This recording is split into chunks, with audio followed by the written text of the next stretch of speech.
Friends, good evening to all of you. नमस्कार, आदाब, खुशामदीद। कैसे हैं आप लोग? नमस्कार। हमें audible to all of you, please respond me. Anupam, Omvati, Ramdayal, Rudranarayan, Ravi Chauhan, Tanushree, please respond me. I am audible to all of you. Hello guys, please respond me. I am audible. Aditi, Anshika, okay, good evening, नमस्कार, आदाब, खुशामदीद, जय हिंद बच्चों। कैसे हैं आप लोग? मुझे उम्मीद है आप सभी लोग बहुत अच्छे होंगे। Me myself your chemistry teacher Nagendra Singh, and I have done BTech from IIT and I'm teaching since last 15 years. I have taught more than 25,000 students and more than 2-3,000 students are IITians and doctors. Next will be you. Just follow us. Samiraj, Bharat, Shikha, Aditi, okay, good evening बच्चों। तो हम लोग आज एक बहुत ही खूबसूरत chapter पढ़ रहे हैं, सॉलिड स्टेट, उसका लेक्चर नंबर 4। यहाँ पे आपको सारी फैसिलिटीज़ अवेलेबल हैं। अगर आप L1 एस्पायर ऐप पे पूरी तरह से डेडिकेट करके पढ़ते हैं, फॉलो करते हैं हम लोगों को, तो आप what ever you dream for you will achieve. here live and recorded lecture, DP, study material, doubt clearing, weekly, monthly test, everything is here. And this is how you can access to the class. And today's content is crystal lattice, unit cell, and Bravais lattices. Okay, तो again मैं आप सभी लोगों का बहुत बहुत स्वागत करता हूं। मुझे उम्मीद है कि आप सभी और आपके घर के सभी लोग बहुत स्वस्थ होंगे और आप लोग का मोटिवेशन बहुत हाई होगा, जम के पढ़ाई कर रहे होंगे। चलिए, और L1 Aspire app is online platform for L1 coaching, और हम लोग चाहते हैं कि किसी भी स्थिति परिस्थिति में, चाहे कोविड हो या कुछ भी हो, हम लोग की पढ़ाई चलती रहनी चाहिए और समाज में हम लोग पॉजिटिविटी क्रिएट करते रहें। यस बच्चों, ज्योति जी, अंशिका, अंकित, प्रणव कुमार साहू। चलिए आज देखते हैं, आज के इस लेक्चर में मैं आपको वीडियोज वगैरह दिखाऊंगा और उससे क्रिस्टल के विषय में बताऊंगा। अब ये क्रिस्टल क्या चीज़ है, चलिए पढ़ते हैं। और क्रिस्टलोग्राफी, क्रिस्टलोग्राफी इज़ एक अलग विधा है साइंस की, जिसको बाद में साइंटिस्ट कम्युनिटी ने रिकॉग्नाइज किया। तो let's see it, what is crystal lattice. Crystal lattice क्या है? चलिए बच्चों शुरू करते हैं हम लोग आज का लेक्चर। क्रिस्टल लैटिस क्या है? तो अगर हम लोग जैसे मैंने बताया था, सॉलिड्स दो टाइप के होते हैं। Yes, as we have seen, solids are of two types according to their arrangement. Repetition unit कितना लंबा है, लॉन्ग रेंज ऑर्डर है या फिर शॉर्ट रेंज ऑर्डर है, रिपीट इसमें यूनिट सेल है या नहीं है।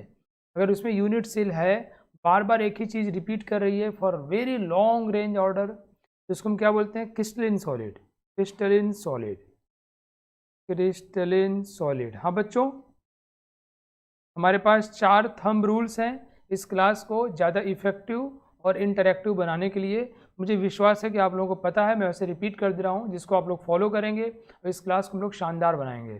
पहली बात, अगर मैं जो पढ़ा रहा हूँ आपको समझ में आ रहा है तो डोंट फॉरगेट टू से यस। आप यस कहते रहिएगा, इससे मैं समझूंगा कि आप लोग वहाँ पे बड़े ही एक्टिवली इन्वॉल्व हैं और पढ़ रहे हैं।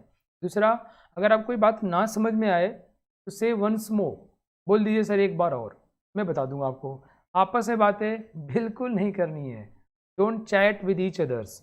द फोर्थ वन इज़ कि अगर मैं कोई सवाल पूछूं तो बहुत ही कॉम्पिटिटिव फीलिंग के साथ में आपको फटाफट उत्तर देना है। कोशिश करना सबसे पहले और करेक्ट उत्तर दें। ये कोशिश आपको धीरे धीरे सिखाते सिखाते आपकी मंजिल से मिलवा देगी, ठीक है। तो crystalline lattice and amorphous, crystalline solid और एमॉर्फस सॉलिड।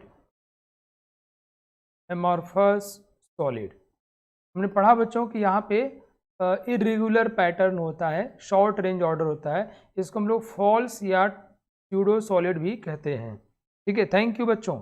और इसको हम लोग ट्रू सॉलिड भी कहते हैं। तो किसको पढ़ना ज़्यादा आसान होगा? आप लोगों को पता है ना बच्चों कि यहाँ पे क्या है, रिपीटिंग यूनिट हमको मिलेगा, रिपीटिंग यूनिट मिलेगा, रिपीटिंग यूनिट, जिसको हम लोग क्या बोलते हैं? Unit cell, unit cell, okay. यहाँ पे नहीं मिलेगा। तो अगर हमको इन दोनों में किसी को अध्ययन करना हो तो किसको अध्ययन करना ज़्यादा आसान होगा, किसको पढ़ना, एनालिसिस करना, समझना आसान होगा? ऑब्वियसली क्रिस्टलिन सॉलिड को होगा, ट्रू सॉलिड को होगा। यस, बिकॉज यहाँ पे पैटर्न बार बार रिपीट कर रहा है। इस पूरे सॉलिड को पढ़ने के लिए हम लोग इसको पढ़ लेंगे, ये सॉलिड समझ में आ जाएगा। एंड फॉर्चुनेटली हमारे आसपास के सराउंडिंग में क्रिस्टलिन सॉलिड की संख्या ज़्यादा है। ओके, तो आगे से हम लोग अमॉर्फस सॉलिड की चर्चा नहीं करेंगे। We will study, we will analyse, we will go through the content of crystalline solid.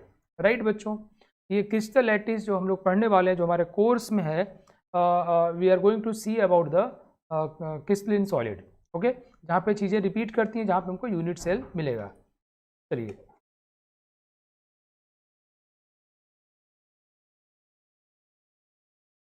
तो नाउ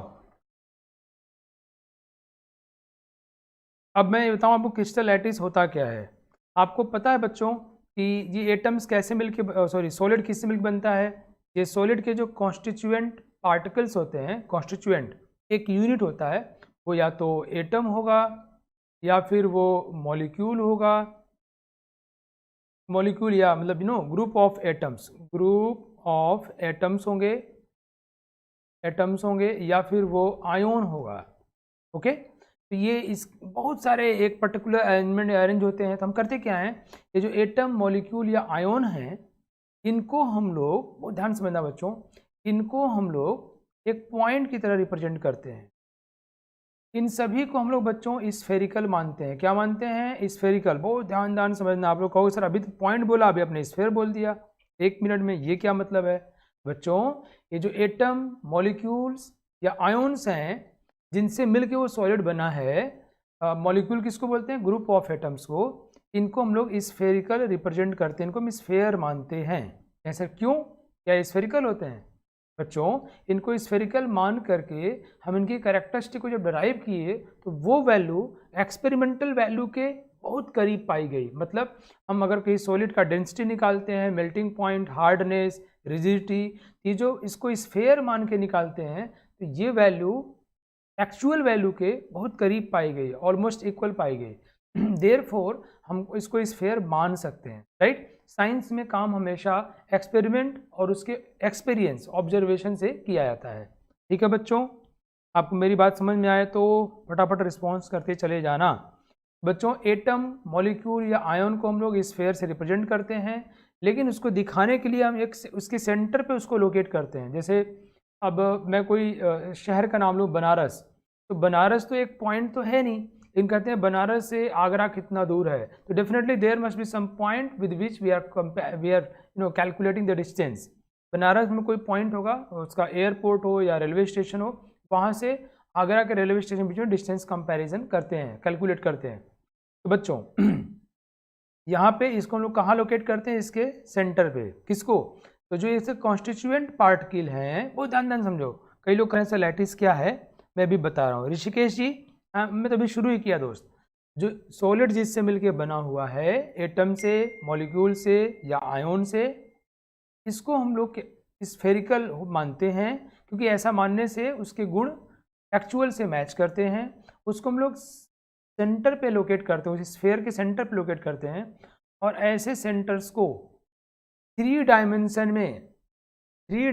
में रिप्रेजेंट करने के बाद उनको हम लोग स्ट्रेट लाइन से ज्वाइन करते हैं, स्ट्रेट लाइन से ज्वाइन करते हैं। और ऐसा करने से जो हमको 3 डायमेंशनल पैटर्न मिलता है, उस पैटर्न को हम बोलते हैं क्रिस्टल लैटिस। क्रिस्टल मतलब क्रिस्टलिन, लैटिस मतलब वो 3 डायमेंशनल पैटर्न। मेरी बात समझ में आई बच्चों आप लोगों को? बच्चा लोग बताओ भाई। मैं एक बार फिर बड़े प्यार से रिपीट मारूंगा, अपने दिमाग में मेरी बातों को कहानी की तरह बैठाते हुए चले जाओगे। अच्छा ये बात है, अब समझ में आ गई क्या हो रहा है। Thank you, thank you, thank you, thank you Anupam ji, Nikhil Raj, Aditi, Sakshi, Sipra. Yes, मैं आपको एक बार और बताता हूँ, वंस मोर कह रहे हैं रुद्रनारायण जी।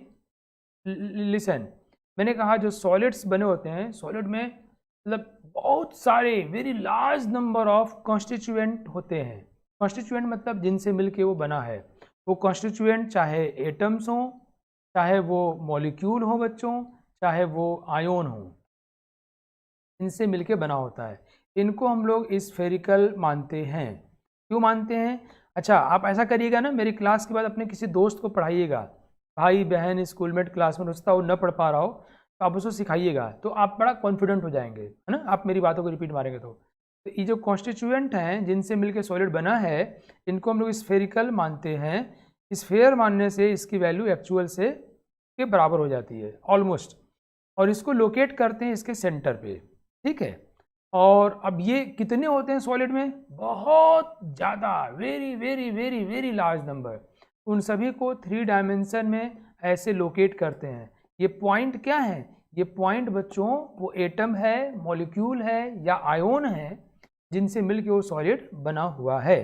तो इन पॉइंट्स को हम लोग बच्चों ऐसे इनको जोड़ते हैं, स्ट्रेट लाइन से जोड़ते हैं। आपको ध्यान रखना है जोड़ते समय कि आप इनके पोजीशंस को ज्वाइन कर रहे हो जहाँ पे आपको लगता है कि वो कॉन्स्टिट्यूएंट पार्टिकल लोकेट करता है, उसको ज्वाइन कर रहे हो।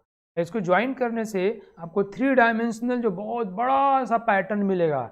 And since we are studying crystalline solid, हम क्रिस्टलाइन सॉलिड को अध्ययन कर रहे हैं, तो यहाँ पे हमको रिपीटिशन मिलेगा, और इस पूरे 3 डायमेंशनल पैटर्न को हम लोग क्रिस्टल लैटिस बोलते हैं, ठीक। तो क्रिस्टल लैटिस क्या है? वो 3 डायमेंशनल पैटर्न जो मिलता है उसके कॉन्स्टिट्यूएंट पार्टिकल को उसके सेंटर पे लोकेट करके और जोड़ने से, ठीक।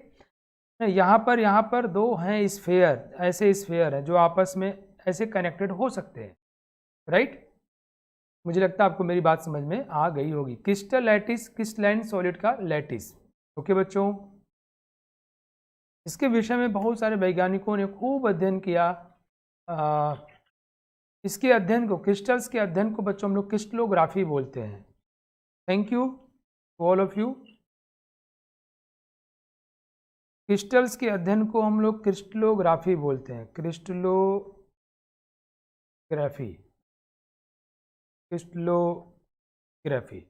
राइट। तो लेट्स सी नेक्स्ट। तो आप लोग मैं आपके लिए एक शानदार सा जो भी बात मैंने आपसे कही, ये वीडियो देखो और आपको मज़ा आ जाएगा। समीराज जी कह रहे हैं सर डायगोनली भी ज्वाइन कर सकते हैं क्या? बिल्कुल ज्वाइन कर सकते हैं समीराज, लेकिन ज्वाइन करने के लिए एक तरीका बनाया गया जिससे हमको रिपीटिंग यूनिट मिले। हमको मालूम है कि हम इसको हम उस सॉलिड को पढ़ रहे हैं जिसमें रिपीटिंग यूनिट है, यूनिट सेल है, तो हम इसको ऐसे ज्वाइन करते हैं जिससे हमें यूनिट सेल मिले, जिसको हम अध्ययन करके पूरे सॉलिड को समझ सकते हो, ठीक है। बस इसका ध्यान रखते हैं, इस मिलाने के ऊपर थोड़ी सी पढ़ाई करनी होती है, but that is beyond our syllabus कि कैसे मिलाया जाए। कुछ बातें हैं वो बाद में बताएंगे हम लोग। तो आप एक वीडियो देखिए जिसमें जो मैं अभी आपसे कह रहा था कि एटम, मॉलिक्यूल या आयन को स्फेयर मानते हैं और उसको लोकेट करते हैं उसके सेंटर पे, उनको ज्वाइन करते हैं और वो क्रिस्टल लैटिस बनता है। देखिए आप वीडियो और मज़े लीजिए, और आपको अच्छा लगेगा तो ये बोलना नहीं भूलिएगा कि सर मज़ा आ गया और समझ में आ गया। Yes, let's see now. देखो आप, ये एक्चुअल है बच्चों, ऐसा it's a real pattern. Real ऐसे कॉन्स्टिट्यूएंट हैं जिनको हम लोग स्फेरिकल मानते हैं, और ऐसा मान देखो अब ये कन्वर्ज कर गया, लोकेट कर गया अपने सेंटर पे, और उनको ज्वाइन किया गया इस तरह से, जो पैटर्न मिला है, this pattern is called crystal lattice. मज़ा आया क्या भाई? ताली तो बजनी चाहिए यार, वाह वंडरफुल। मेरे लिए नहीं यार, इस वीडियो के लिए। देखो अभी बच्चों के दिमाग में बैठ गया, अच्छा ये क्रिस्टल लैटिस है बच्चों, बट इसको ऐसे रिप्रेजेंट करते हैं। उनको उसके सेंटर पे लेके जाओ और उनको कनेक्ट करते हैं, उन सेंटर्स को स्ट्रेट लाइन से, जो पूरा 3 डायमेंशनल पैटर्न मिलता है, that is called crystal lattice. Okay, वाह, thank you thank you thank you to everyone. चलिए आगे बढ़ता हूँ मैं। ये हैं Bravais lattices. Oh thank you to everyone. Oh मज़ा आ गया यार, मेरा मन बढ़ रहा है। नाउ आई विल डू, मैं ऐसे वीडियोज और लेके आऊँगा ताकि आपका मन, आपको अच्छे समझ में आए, आप आत्मसात कर पाएँ, आपके हृदय पे जाके बैठ जाए। सी ही इज़ ऑगिस्ट ब्रावे, ये फ्रेंच मैथमेटिशियन, फिजिशियन, क्रिस्टलोग्राफे, बहुत ही मिनरोलॉजिस्ट, जियोलॉजिस्ट, बहुत सारी चीज़ों के जानकार थे ये, है ना। ऑगिस्ट ब्रावे साहब, इनका करेक्ट प्रोनाउंसिएशन है फ्रेंच में ऑगिस्ट ब्रावे। ये मैथमेटिशियन थे, फिजिसिस्ट थे, जियोलॉजिस्ट थे, मिनरोलॉजिस्ट थे एंड क्रिस्टलोग्राफी थे। तो इन्होंने 1850 में 1850 में, थैंक यू बच्चों, थैंक यू। चलिए फोकस करिए क्योंकि ये GIF और वीडियो L1 एस्पायर पे चलते रहेंगे, तो आप बस सीखते रहिए। 1850 में, और ऐसे ही आप रिस्पॉन्स करते रहिए, मुझे मज़ा आ रहा है। Upasana Barnwal, mister Arpit, Ankita, thank you to all of you, Sudha, Swapnil, Aaradhya.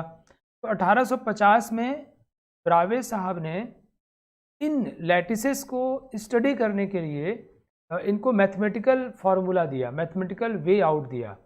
तो और ये बड़े ही महान थे। इनके टाइम एक बहुत ग्रेट मैथमेटिशियन थे, उस स्कूल में गए, मैथमेटिक्स के कंपटीशन में उनको इन्होंने पिछाड़ दिया। बाद में इनकी उनसे दोस्ती हुई और काफ़ी कुछ सीखा, और इनके लाइफ में वो मैथमेटिक्स बड़ा इम्पोर्टेंट रोल प्ले करता है। तो ब्रावे, ऑगस्ट ब्रावे साहब हैं, फ्रांस के हैं। इन्होंने बच्चों एक आर, डिस्क्रीट ट्रांसलेशन ऑपरेशन, ज़्यादा सोचने की ज़रूरत नहीं है, एक वेक्टर है बच्चों, ये R is a vector, discrete, इसमें इंडिविजुअल 3 वेक्टर्स हैं, प्रिमिटिव वेक्टर्स बोलते हैं उनको। n1 इज ए इंटीजर, बहुत ध्यान समझना आप, ये a1 डायरेक्शन में गया, n2 इज ए इंटीजर जो a2 डायरेक्शन में गया, plus n3 is a discrete integer जो a3 डायरेक्शन में गया। तो a1, a2, a3 ये 3 अलग अलग डायरेक्शंस हैं बच्चों।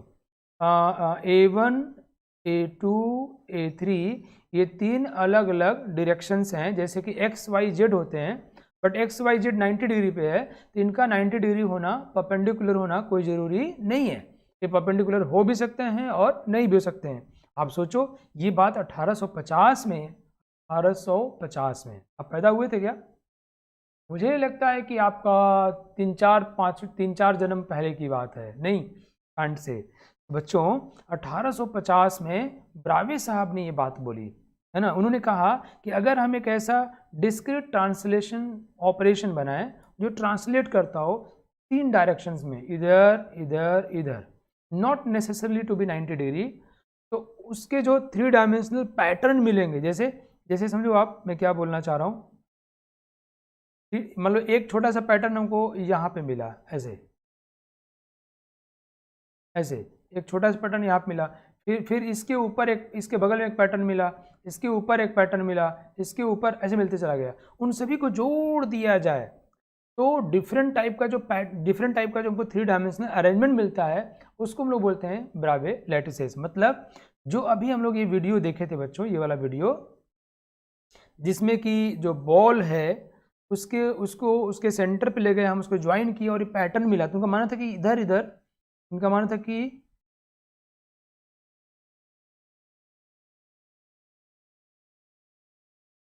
ब्रावे साहब का मानना था बच्चों कि इसको ऐसे देखो, ये इस डायरेक्शन में और इधर इस डायरेक्शन में, तीनों डायरेक्शन में अलग अलग स्टेप्स पे इसको लेके चलते हैं, डिस्क्रीट टिप्स में लेके चलते हैं, जो हमको अरेंजमेंट मिलेगा उसी को हम लैटिसेस बोल रहे हैं।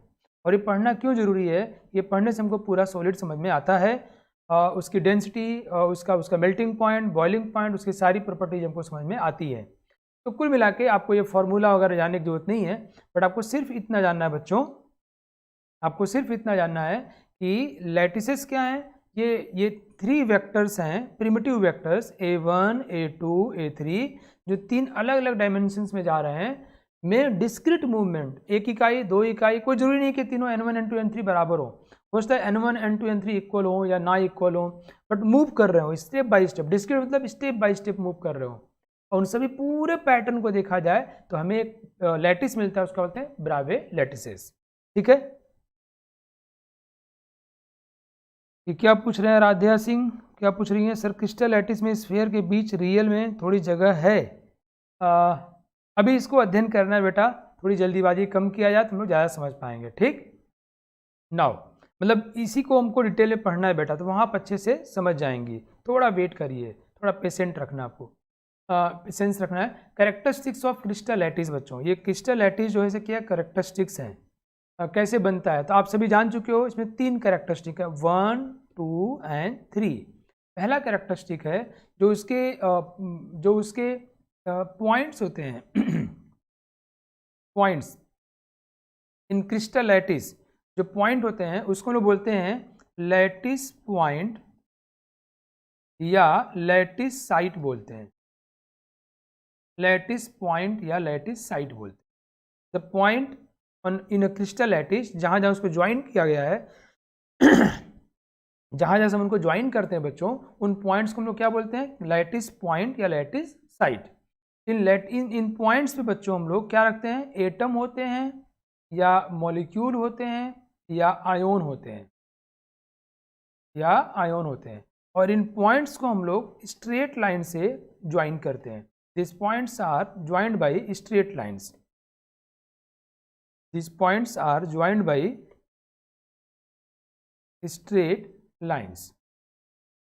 तो कोई पूछे क्रिस्टल लैटिस का कैरेक्टरिस्टिक क्या है, कैसे मिला, यू विल से जो आपको क्रिस्टल लैटिस में 3 डायमेंशनल पैटर्न में जो आपको डिफरेंट पॉइंट्स दिखाई पड़ रहे हैं, वो पॉइंट्स जो इन पॉइंट्स को हम लोग क्या बोलते हैं, लैटिस साइट या लैटिस पॉइंट बोलते हैं।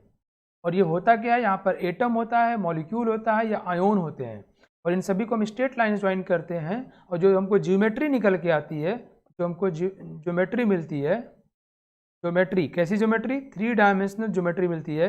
This geometry is called crystal lattice, crystal lattice.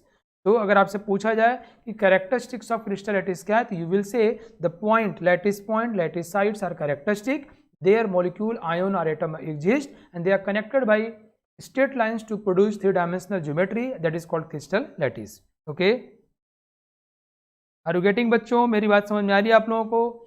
अब एक छोटा सा क्वेश्चन कर लेते हैं हम लोग, छोटा सवाल क्विज कर लेते हैं। Are you are ready? Thank you बच्चों। ब्रावे साहब ने क्या पाया, मैं आपको सवाल कराता हूँ। ब्रावे साहब ने दुनिया में जितने भी क्रिस्टल्स हमको दिख रहे हैं उनको अध्ययन करने की कोशिश किया, उनको मैथमेटिकल उनके लिए फॉर्मूला दिया, ट्रांसलेशन वेक्टर बनाया। तो ब्रावे साहब ने पाया कि कुल 14 टाइप्स ऑफ, सिर्फ और सिर्फ 14, only 14 types of Bravais lattices पाए गए। ओनली 14 टाइप्स ऑफ, सिर्फ और सिर्फ 14 टाइप्स ऑफ ब्रावे लैटिसेस पाए गए, राइट। मतलब जितने भी क्रिस्टल्स आपको दिखेंगे दुनिया में, जितने भी क्रिस्टल्स हैं, उन सभी वो सभी ज्योमेट्रिकली 14 टाइप्स के हुए। कुछ बातें मैं आपको समझने के लिए बता दूं, आपके अंदर के जो विज्ञान है, साइंस है, उसको बाहर निकालो, बहुत मजा आने वाला है। रेडी? देखो, ये जब हमको बनाया गया बच्चों ना, ये वाला vector R, discrete translational vector n1 a1 primitive vector, and डरने की जरूरत नहीं है, n1 n2 n3 कुछ नहीं है, कुछ इंटीजर है। ये सिर्फ बता रहा है कि वो कूद कूद के जा रहा है, 1 2 3 ऐसे, डिस्क्रीट नॉट कॉन्टिन्यूअस, और ये अलग अलग डायरेक्शन में जा रहा है, A2 और ये A3 डायरेक्शन में। बच्चों ऐसे सीखो ना, जिंदगी में आपको फिर इतना डिटेल में नहीं सीखना है, अब बहुत मजा आएगा। किसी को बताओगे तो दंग रह जाएगा, अरे इसको इतना कैसे पता है, चुपके से मेरा नाम बताया जाए, नाक से नहीं पढ़ाया। बच्चों ये जो अलग अलग डायरेक्शन मूव करते हैं, इसके बहुत सारे टाइप के वेक्टर्स मिल गए। तो ब्रावे साहब ने जब उनको अध्ययन किया तो उनको मालूम चला कि बहुत सारे जो दिख रहे हैं वो एक्चुअली में सिर्फ 14 टाइप्स के ही होते हैं। मुझे बहुत सारे कॉमन निकल जा रहे थे, एक ही टाइप के निकल जा रहे थे। उनको हम आइसोमॉर्फिक सॉलिड बोलते हैं। क्या बोलते हैं उनको? Isomorphic solid. आइसो मतलब सेम, मॉर्फ मीन्स फॉर्म, जिनका फॉर्म क्या है, सेम है, सेम फॉर्म, जो एक ही टाइप के हैं बच्चों, है ना। तो उन सभी को उन्होंने हटाया, डिलीट मारा, अरे यार ये तो रिपीट हो रहा है, जिसको मैं अलग काउंट कर रहा हूँ वो अलग नहीं रिपीट हो रहा है। तो कुल मिलाकर उनको 14 टाइप्स ऑफ ब्रावे लैटिसेस मिले। Okay, thank you Ritika, Ashraf, Bharat. Now एक छोटा सा क्विज करते हैं हम लोग, जिसमें सभी को रिस्पॉन्स करना है। कम ऑन एवरीवन, मुझे ये भी देखना है कि आप लोग कितने एक्टिवली इन्वॉल्व हो, कितना मुझे फॉलो करते हो। तो which of the followings are untrue statements? Which of the following are untrue statements? Which of the followings are untrue statements? मैंने कहा था ना, जब भी ट्रू या अनट्रू की बात हो तो पहले इसको हमको गोला मार लेना चाहिए। आपके पास टाइम है कुल 45 सेकेंड्स का। Your time starts now. मुझे सभी के आंसर चाहिए बच्चों। अभिषेक जी, गौरव जी, तनुश्री, फटाफट। Which of the following are untrue statement?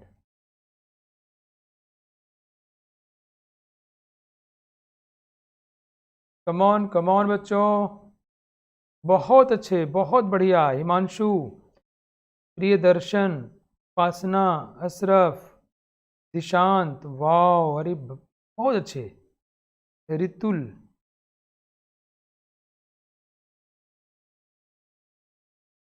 मजा आ गया भाई। वंदना, दीक्षा, साक्षी, शिवम, ओहो, अमन, मजा आ गया भाई। ये बढ़िया बच्चे हो आप लोग यार। I am very lucky, you know. Shivam, last 10 seconds, कोई बचना नहीं चाहिए भाई, सभी के आंसर्स आने ही चाहिए।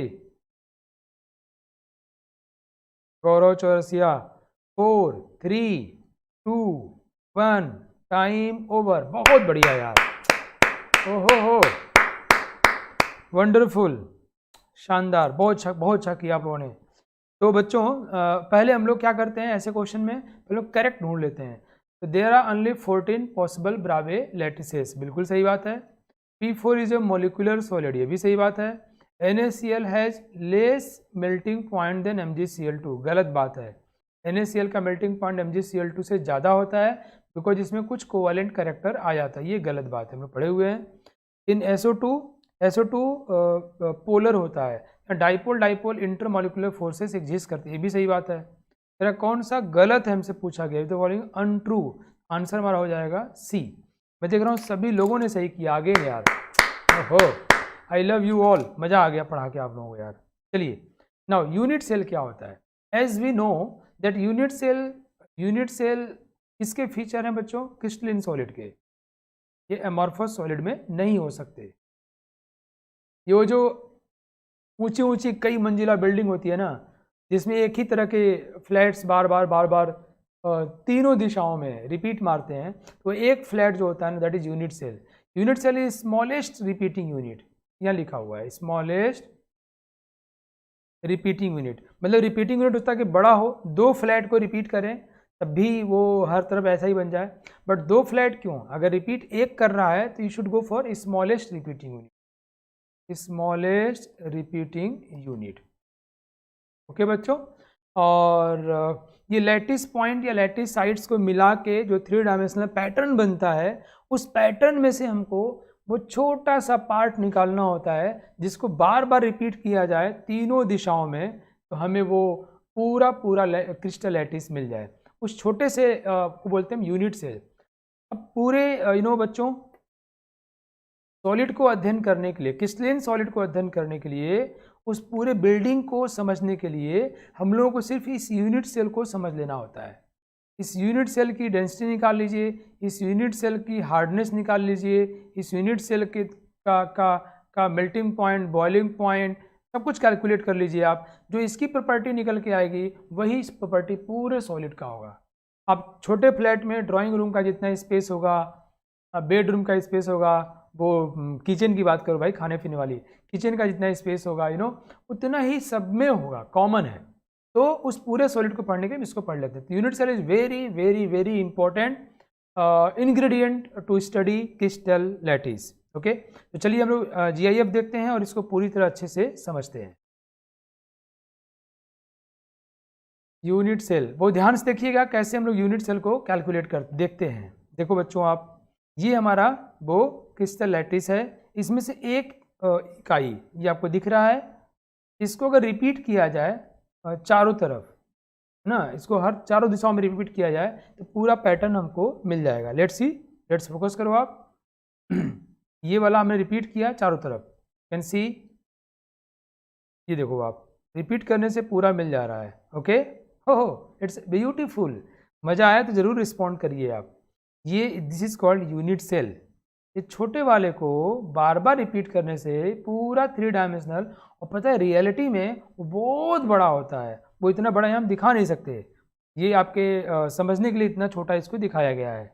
Are you getting it? चलिए इसके ऊपर फिर से देखते हैं हम लोग बच्चों। ये हमारा क्रिस्टल लैटिस है, इसमें हमको एक छोटा इकाई ये मिला बच्चों, जिसको अगर हम रिपीट करते हैं सारे दिशाओं में, यू कैन सी पूरा क्रिस्टल हमको मिल जा रहा है।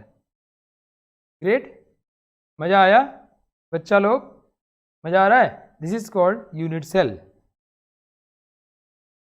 तो पूछे यूनिट सेल क्या है, कैसे बना, तो कैसे बना गया, वो जो उसके कॉन्स्टिट्यूएंट हैं उनको हम लोग लैटिस पॉइंट पे लेके आते हैं, कंबाइन करते हैं, 3 डायमेंशनल पैटर्न मिलता है, उस पैटर्न में से स्मॉलेस्ट वाले को हम बाहर निकालें, ऐसे करते हैं, ऐसे देखते हैं। कम ऑन, अब राइटिंग पढ़ते हैं। तो बच्चों देखो thank you thank you thank you all. देखो भाई क्या हुआ, सॉलिड किससे मिलकर बना हुआ है, एटम मॉलिक्यूल या आयोन से मिलकर बना हुआ है। इसको हम लोग कैसे रिप्रेजेंट करते हैं, पॉइंट से। उस पॉइंट को हम, ये पॉइंट कहाँ होता है, उसके उस स्फेरिकल होता है, ये स्फेयर के सेंटर पे। पॉइंट कहाँ होता है, स्फेयर के सेंटर पे इसको पॉइंट बोलेंगे। इस पॉइंट को हम क्या बोलते हैं बच्चों, लैटिस पॉइंट या लैटिस साइट, लैटिस पॉइंट या लैटिस साइट। ओके, इन सभी को हम लोग ज्वाइन करते हैं बाई स्ट्रेट लाइन। ज्वाइन करने से 3 डायमेंशनल अरेंजमेंट मिलता है, 3 डायमेंशनल अरेंजमेंट या ज्योमेट्री मिलती है हमको। उसको हम लोग क्या बोलते हैं, क्रिस्टल लैटिस। इस क्रिस्टल लैटिस में जो स्मॉलेस्ट रिपीटिंग यूनिट हो, जो स्मॉलेस्ट रिपीटिंग यूनिट हो, उसको हम लोग क्या बोलते हैं बच्चों, यूनिट सेल। क्या बोलेंगे, यूनिट सेल। अब देखो मजेदार बात, बच्चों रेडी हो जाओ। कंबाइन कैसे किया जाता है, कहते हैं क्रिस्टलिन सॉलिड, ये हमको सीखना है। ये किससे मिलके बना है, इसके कॉन्स्टिट्यूएंट हैं एटम, मॉलिक्यूल, आयोन। और ये कैसे होते हैं, स्फेरिकल। कहाँ लोकेट करते हो, सेंटर पे। क्या बोलते हो, लैटिस पॉइंट, लैटिस साइट। उनको ज्वाइन किया आपने, ओके,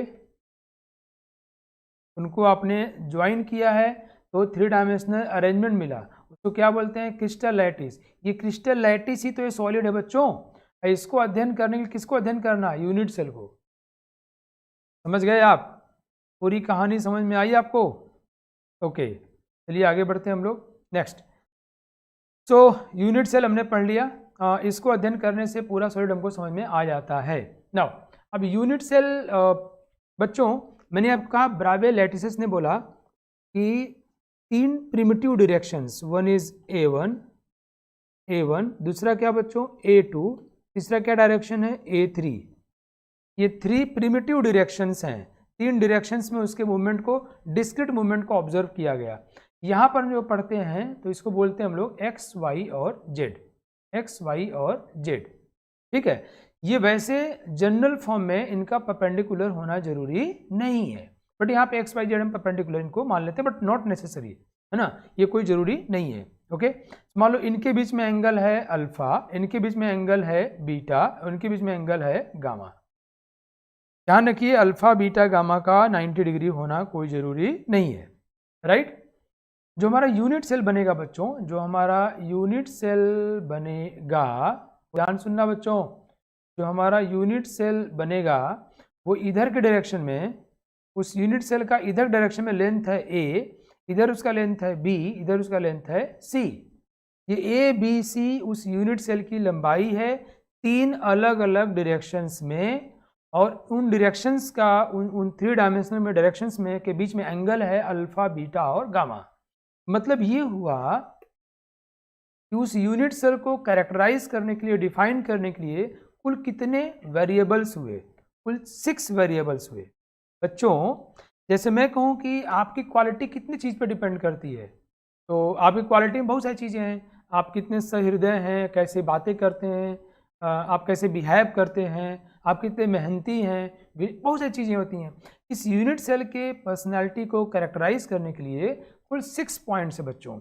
इधर की तरफ कितना लेंथ है उसका A, इधर की तरफ लेंथ कितना है उसका B, तीनों डायरेक्शन उसकी लंबाई क्या है, that is A, B and C, और इनके बीच में एंगल क्या है बच्चों, ये एंगल हुआ अल्फा, ये एंगल हुआ बीटा और ये एंगल हुआ गामा। तो यूनिट सेल जो होता है बच्चों, अब देखो हम लोग किस पे अध्ययन करने में जुट गए, यूनिट सेल। यूनिट सेल जो है इसके कुल कितने पैरामीटर हुए, 6, A B C, alpha beta और गामा। इनकी वैल्यूज बदलते चले जाओ, यूनिट सेल आपको अलग अलग मिलते चले जाएंगे। तो A B C alpha beta gamma की अलग अलग वैल्यूज के लिए कुल हमको 7 टाइप के यूनिट सेल्स मिलते हैं। कितने टाइप के? 7 टाइप्स के यूनिट सेल मिलते हैं। ठीक है, बात समझ गए बच्चों? मैं फिर बताता हूँ आपको, जो ये सॉलिड होता है, कौन सॉलिड? क्रिस्टलिन सॉलिड होता है बच्चों। हमें इसको अध्ययन करना है और इसमें लॉन्ग रेंज ऑर्डर जो रिपीटिंग यूनिट है उसको बोलते हैं यूनिट सेल। अगर हम लोग इसको पढ़ लिए तो ये हमको समझ में आ जाएगा, जो इसी कैरेक्टरिस्टिक में वही इसमें होंगी। तो अब हम लोग इसके ऊपर फोकस कर रहे हैं और ये यूनिट सेल डिपेंड करता है 6 पैरामीटर के ऊपर। ए बी सी लंबाई हो गया और अल्फा बीटा गामा इसके एंगल्स हो गए। There are 6 parameters on which this unit cell depends. तो अगर इनकी वैल्यू को बदला जाए, चेंज किया जाए, तो कुल 7 types of based on different values of A B C alpha beta gamma 7 types of हमको यूनिट सेल्स मिलते हैं। क्लियर बच्चों, समझ गए? फटाफट रिस्पॉन्स करना है। अब ये कोई लिख रहा है सर 14 कहाँ से आ गया? आता हूँ अशरफ दोस्त, क्योंकि अशरफ ने कहा सर 14 कहाँ से आ गया, आपने अभी 7 बोल दिया। थैंक यू अभिषेक, भरत, श्रुति, तनुश्री।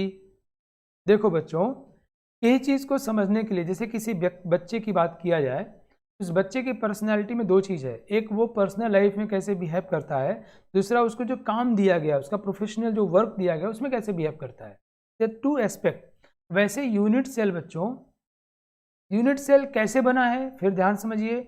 जिन जो कॉन्स्टिट्यूएंट एटम, आयोन या मॉलिक्यूल हैं, thank you to all of you, जो कॉन्स्टिट्यूएंट एटम, आयोन या मॉलिक्यूल हैं वो अलग अलग लैटिस पॉइंट पे हैं। वो कहाँ कहाँ हैं? Based on lattice point. Lattice points कहाँ कहाँ हैं, इसके आधार पर हम लोग यूनिट सेल को 2 भागों में डिवाइड करते हैं। और based on value of A B C alpha beta and gamma, इसके आधार पर उसको हम लोग 7 टाइप का पाते हैं। इसको हम लोग बोलते हैं बच्चों अरेंजमेंट। क्या बोलते हैं? अरेंजमेंट। जैसे कुल कितने तरह के घर हुए और घरों में लोग कहाँ कहाँ अरेंज्ड हैं, राइट? कितने टाइप के घर बन सकते हैं, है ना? तो ज्योमेट्री कितने टाइप की बन सकती है, ये कितने टाइप के घर हुए, है ना? कुल 7 टाइप ऑफ क्रिस्टल लैटिस। और उनमें अरेंजमेंट कितने टाइप के हुए? मेनली 2 टाइप का अरेंजमेंट हुआ। किसका अरेंजमेंट? उस एटम, आयोन या मॉलिक्यूल का। 2 टाइप का। एक अरेंजमेंट को बोलते हैं हम लोग प्रिमिटिव अरेंजमेंट। प्रिमिटिव को हम हिंदी में क्या बोलते हैं बच्चों? प्रथम अरेंजमेंट। इसका मतलब ये हुआ कि जैसे मैं कहूँ कि हम लोग होमो बिरादरी के हैं। होमो मतलब ह्यूमन, सैपियंस मतलब बुद्धिमान। तो होमो बिरादरी के बहुत सारे जीव निकले, होमो सैपियंस, होमो निएंडरथल, होमो फ्लोरेंसिस, होमो इरेक्टस, बहुत सारे हुए नहीं? तो लेकिन सब होमो ही हैं, सब प्रिमिटिव हैं, सब प्रथम हैं। अब उनमें कुछ कुछ चेंज करते जाओ। तो ये प्रिमिटिव मतलब ये तो होना ही है। अरेंजमेंट में हम लोग किसकी बात कर रहे हैं? अरेंजमेंट की। किसके अरेंजमेंट की? एटम, मॉलिक्यूल या आयोन, जिससे मिलके वो सॉलिड बना हुआ है, राइट? तो प्रिमिटिव, और ये तो सब में होगा ही होगा। और दूसरा, उसके अलावा कहीं और भी वो एटम, आयोन या मॉलिक्यूल सेंटर्ड कर जाए, आ जाए, इसको बोलते हैं सेंटर्ड अरेंजमेंट। सेंटर्ड, है ना? प्रिमिटिव और सेंटर्ड। ठीक है बच्चों, 2 हुआ, प्रिमिटिव और सेंटर्ड। तो प्रिमिटिव मतलब प्रथम, वहां तो रहना ही रहना है, उसके अलावा और भी कहीं आ जाए। तो अगर कहते हैं वनली कॉर्नर्स पे आए, कहाँ है बच्चों? वनली कॉर्नर्स पे। ध्यान रखना, हम किसके रिस्पेक्ट में बात कर रहे हैं? हम लोग बात कर रहे हैं यूनिट सेल के रिस्पेक्ट में। क्यों? हमें किसको पढ़ना है? क्रिस्टलिन सॉलिड को, जिसमें बार बार रिपीटिशन होता है। और जो स्मॉलेस्ट रिपीटिंग यूनिट है, जो उसकी खासियत है, वही खासियत पूरे सॉलिड का होगा। तो हम लोग उस यूनिट सेल को पढ़ने जा रहे हैं, जिससे हम पूरे क्रिस्टल को समझ जाएंगे। वो पढ़ने के लिए हम अरेंजमेंट देख रहे हैं। अरेंजमेंट 2 तरह के हुए, प्रिमिटिव जो कि सब में होना ही होना है, उस प्रिमिटिव के अलावा वो जो कॉन्स्टिट्यूएंट हैं वो कहीं और भी सेंटर्ड हैं क्या? तो इसमें हम 3 टाइप पढ़ते हैं, ए बी सी, है ना? 3 सेंटर्ड। पहला face centred, face centred, body centred. अगर आप में से कोई ये सोच रहा हो कि सर किस चीज़ की सेंटर्ड की बात कर रहे हैं आप, बच्चों हम उस एटम, मॉलिक्यूल या आयन जिसको हम लोग उसके स्फेरिकल माने हैं, उसके सेंटर को लोकेट करते हैं, उसके सेंटर मतलब उसके स्थापित करने की बात कर रहे हो, कहाँ लोकेट कर रहा है। और एंड सेंटर्ड, एंड सेंटर्ड या इसको हम लोग बेस सेंटर्ड भी कहते हैं। ठीक है, तो ये टोटल कितने टाइप का हुआ? 4 टाइप का हुआ, टोटल 4 टाइप का। और ध्यान समझिएगा आप, प्रिमिटिव 1 हुआ और सेंटर्ड 3 हुए, 4 हुए। और A B C alpha beta gamma के आधार पे 7 टाइप का, मतलब 7 तरह के घर बन सकते हैं। हर घर में 4-4 तरह के अरेंजमेंट से लोग रह सकते हैं। तो टोटल 7 × 4 मतलब 28 पॉसिबिलिटीज़ हैं। कितनी? 28। लेकिन जैसा कि मैंने आपको थोड़ी देर पहले बताया था बच्चों कि ब्रावे साहब ने क्या पाया कि इसमें से 50% रिपीट करता है, मतलब एक ही आइसोमॉर्फिक हो गए, तो इसमें सिर्फ 50% ही होते हैं, बाकी सब रिपीट करने लग जाते हैं। मतलब तो कितने हुए? 14 टाइप के ब्रावे लैटिसेस हुए। बोलो मज़ा आया कि नहीं? बताओ, तालियां यार, तालियां। बच्चों मज़ा आया कि नहीं? मैं फिर से रिपीट मारूंगा ताकि मैं आपके दिमाग से धीरे धीरे उतर के आपके हृदय में जाके जगह बैठा लूँ।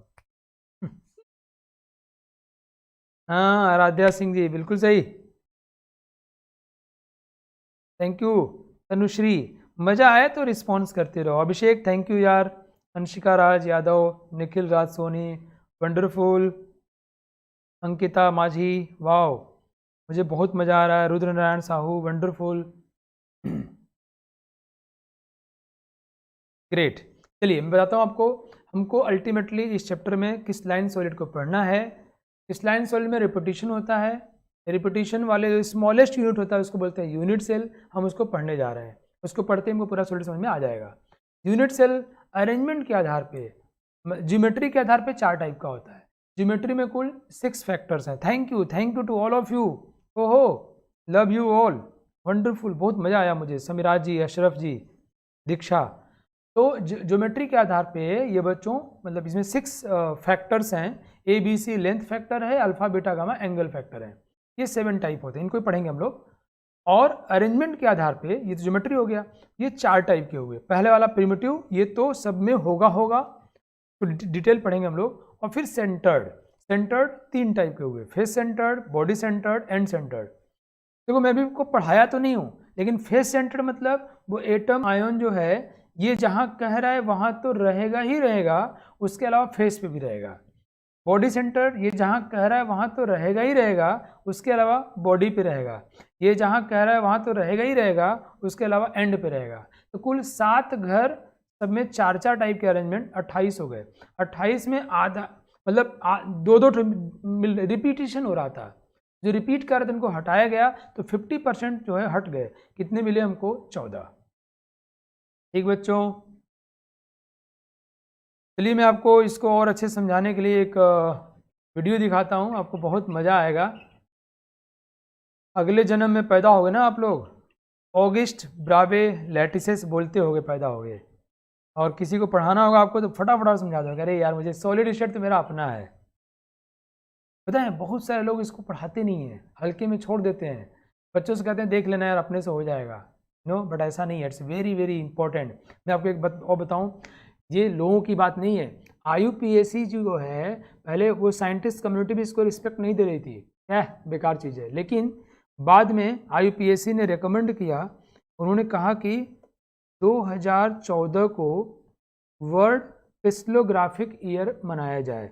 वर्ल्ड, बस इसके इम्पोर्टेंस को बताने के लिए वर्ल्ड क्रिस्टलोग्राफिक ईयर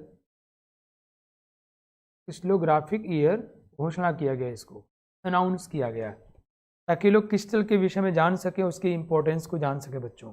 2014 को वर्ल्ड क्रिस्टलोग्राफिक ईयर बोला गया है ना, कितना ज़्यादा इंपॉर्टेंट है यार। बहुत सारे इंजीनियरिंग के डिपार्टमेंट इसी के ऊपर डिपेंड करते हैं। इनफैक्ट मेडिकल में बहुत सारी चीज़ों को हम लोग बनाते हैं, तो उसमें क्रिस्टल से बड़ा रोल है। चलिए हम आगे देखते हैं। देखो ये यूनिट सेल, इसमें कॉर्नर्स देखो आप, A B C, you can see ये एक यूनिट सेल है, A B C X Y Z 3 direction में। एक तो अब ए बी सी इक्वल कर दो, अनइक्वल कर दो, दो बराबर करो, तीनों अलग कर लो, we can do variations. And similarly we can do variations in angle. हम एंगल ले सकते हैं बच्चों, इनके बीच में अल्फा बीटा और गामा एंगल्स हम लोग ले सकते हैं। We can see it. अभी इसको देखते हो आप, इनके बीच में एंगल हुआ अल्फा, यहाँ एंगल हुआ बीटा, यहाँ एंगल हुआ गामा। ओके, सो अब देखो, ये एक यूनिट सेल है। इस यूनिट सेल में हम लोग ज्योमेट्रिकली 6 वेरिएशंस रख सकते हैं, ए बी सी, जो कि एक्स जो ए जो है जेड के डायरेक्शन में है, सी जो एक्स के डायरेक्शन में है, वाई बी के डायरेक्शन में। ये तीनों इक्वल हो सकते हैं, तीनों अलग अलग हो सकते हैं, कोई दो इक्वल हो सकता है ना। ये सारे वेरिएशंस पॉसिबल हैं, और इसको वेरी करने से यूनिट सेल की ज्योमेट्री बदल जाएगी। इसके अलावा इनके बीच में एंगल्स हैं बच्चों, जिसको लोग अल्फा बीटा और गामा कह रहे हैं। So there are 6 variables based on which we can have this unit cell. Okay, now types of unit cell. ये वीडियो देख के आपको और अच्छे से पिक्चर क्लियर हुआ होगा कि हम लोगों को अल्टीमेटली इस पूरे सॉलिड को पढ़ना है जिसमें से यूनिट सेल निकल के आया। I think it will be clear to all of you. या चलिए, तो प्रिमिटिव यूनिट सेल, प्रिमिटिव मतलब प्रथम यूनिट सेल, ये तो होना ही है, ये तो होना ही है ना बच्चों। इसमें मतलब क्या है कि इसका मतलब अगर हम ऐसा कोई अरेंजमेंट बनाएं जिसमें एटम्स को लोकेट करें, सेंटर्ड करें, एटम को एटम रखा जाए या पाया जाए सिर्फ ओनली एट कॉर्नर्स। प्रिमिटिव मतलब सिर्फ और सिर्फ एटम्स कहाँ पे हो बच्चों? कॉर्नर्स पे हो, ओनली एट कॉर्नर्स। इसको बोलेंगे primitive unit cell, right. Non primitive, जो प्रिमिटिव ना हो, या सेंटर्ड यूनिट सेल। ध्यान रखना आपको, जो नॉन प्रिमिटिव है उसमें कॉर्नर पे तो होगा ही होगा, उसके अलावा और कहाँ पे? फेस सेंटर पे, और कहाँ पे? बॉडी सेंटर पे, और कहाँ पे? एंड सेंटर पे। ठीक, मैं थोड़ी सी आपको और ज्योमेट्री की बातें कर लेता हूँ, थोड़ा और क्लियर हो जाए आपकी कुछ चीज़ें। यूनिट सेल है बच्चों, घबराना नहीं, हम लोग बहुत प्यार सीखना है। यूनिट सेल में हम किसको बॉडी बोलते हैं, किसको फेस बोलते हैं, let's just have a discussion about, थोड़ा डिस्कस कर लेते हैं। ये देखो आप, ये मान लो इसका नाम देता हूं मैं, ए बी सी डी। नाम क्यों देते हैं? ताकि हम उसको आसानी से पहचान सकें, A B C E F G H. ठीक है बच्चों, जब ये ए बी सी डी, इनको हम लोग क्या बोलते हैं? इनको हम बोलते हैं कॉर्नर। ये हमारे हुए कॉर्नर। ओके, ये बी सी जो है, बी सी इसको बोलते हैं हम लोग एज। एज मतलब हिंदी में हुआ किनारा। तो कुल कितने कॉर्नर होते हैं, थोड़ी चर्चा करते हैं। कॉर्नर कितने हुए? 1 2 3 4 5 6 7 8, टोटल एक क्यूब में 8 कॉर्नर्स हुए। एज कितने हुए? एज देखो 1, देखो ये कितने एज हुए? कुल 4 एज हुए। 4, जहाँ नहीं समझ में आएगा बच्चों बोलते जाना। 4 एज यहाँ पे हुए, 4 इधर और 4 इधर, कितने हुए? 8, और 9 10 11 12, टोटल एज कितने हुए? 12। Is it clear to everyone बच्चा लोग? Is it clear? एज कितने हुए? 1 एज हुआ, 2 एज, 3 एज, 4 एज, 4 ये और 4 इधर, कितने हुए? ये 8, और ये 9 10 11 और ये 12, कुल 12 एजेज हुए, राइट। इसको हम लोग क्या बोलते हैं बच्चों? इस पूरे को इसको बोलते हैं, ये जो पूरा है इसको बोलते हैं फेस। This is face. और फेस के बीचों बीच क्या होगा? Face centre. फेस के बीचों बीच क्या होगा? Face centre. कुल कितने फेस होंगे? तो 6 फेस, 1 2, कुल कितने फेस होंगे? 6 फेस होंगे। ठीक, कैसे? 1 2 3 4 है ना, 1 2 3 4 और ये देखो एक ये वाला, ये वाला EFGH और एक होगा ABCD, 6 फेस हो गए, 6 फेस होंगे और सब में एक सेंटर होगा तो 6 फेस सेंटर्स हो जाएंगे। वैसे बच्चों ये एज है, ये दिस वन इज एज, इस एज के बीचों बीच क्या होगा, एज सेंटर, एज के बीचों बीच यहाँ पे क्या होगा, this is edge centre, edge centre. कुल कितने एज हुए, 12, एज सेंटर्स कितने हो जाएंगे, 12। ओके, मुझे उम्मीद है आपको बात समझ में आ गई होगी। नाउ AF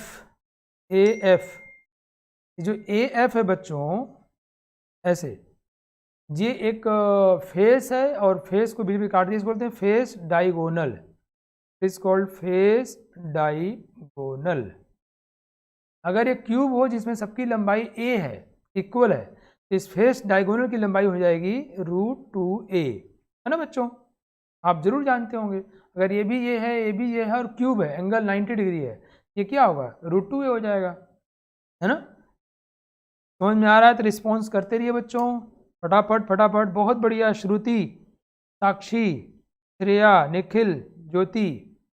बच्चों AG, बड़ा इज्जत से बोल रहे हैं यार इसको हम लोग, AG। ये देखो दो कॉर्नर्स को मिलाया गया, पेट को चीरते हुए, इसके बॉडी को चीरते हुए, it is called body diagonal, it is called body diagonal. अगर एक क्यूब है जिसमें सबकी लंबाई a है, this will be equal to √3a।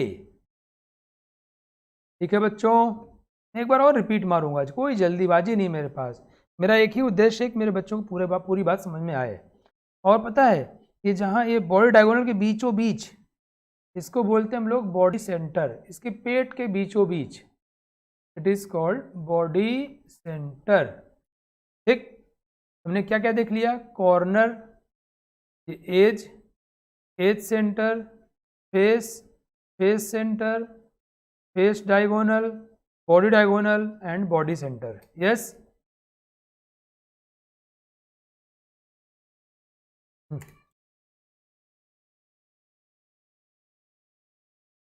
मजा आया बच्चों, बात क्लियर हुई। कई लोग सोचते हैं ये क्या, किसको क्या बोला, AF को सेंटर ऑफ फेस डायगोनल कहेंगे, हाँ बिल्कुल कहेंगे बच्चों, AF के सेंटर को, AF को हम लोग फेस डायगोनल कहेंगे। एक बार और रिपीट कर देता हूँ ताकि जिन लोगों को छूट गया हो इसको अच्छे से समझ लें।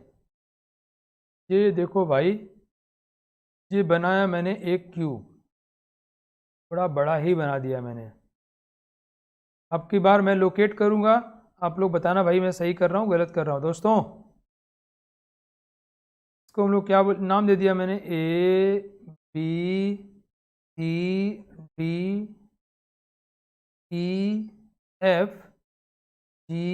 ABCDEFGH। ये हमारा क्या हुआ भाई, कॉर्नर। कितने कॉर्नर दोस्तों, 8 कॉर्नर्स। ये हमारा क्या हुआ, एज, कितने एज होते हैं, 12। गाँव वालों एकदम रटा रटाया, क्लियर हो जाना चाहिए सर, पूरा समझ में आ गया। एज के बीचों बीच क्या होता है भाई, भाई लोगों, बच्चा लोगों, गांव वालों, एज सेंटर कितने होंगे, 12 एज तो 12 सेंटर हो जाएंगे, है ना। इसको हम क्या बोलेंगे, दिस इज कॉल्ड फेस, तो हम बोलते हैं फेस। कितने फेस होते हैं, 6। और फेस के बीचों बीच क्या होगा, फेस के बीचों बीच होगा फेस सेंटर, फेस सेंटर। याद हो गया बच्चों, कहीं सर सबसे आसान चल रहा है, इससे आसान केमिस्ट्री में सोचा नहीं था, है ना। और इसको बीचों बीच मिला दिया, ये क्या हुआ, फेस डायगोनल, फेस डायगोनल। अगर एक क्यूब होगा तो इसकी लंबाई कितनी होगी, √2a। और ये AH, इसको बोलते हैं हम लोग बॉडी डायगोनल। अगर ये क्यूब हुआ इसकी लंबाई होगी √3a। और बॉडी डायगोनल के बीचों बीच जो पॉइंट है उसको बोलते हैं बॉडी सेंटर। बॉडी सेंटर कितने होंगे, 1। ओहो थैंक यू यार, क्या बात है, आप लोग तो बहुत जल्दी सीखते हो यार, मज़ा आ गया।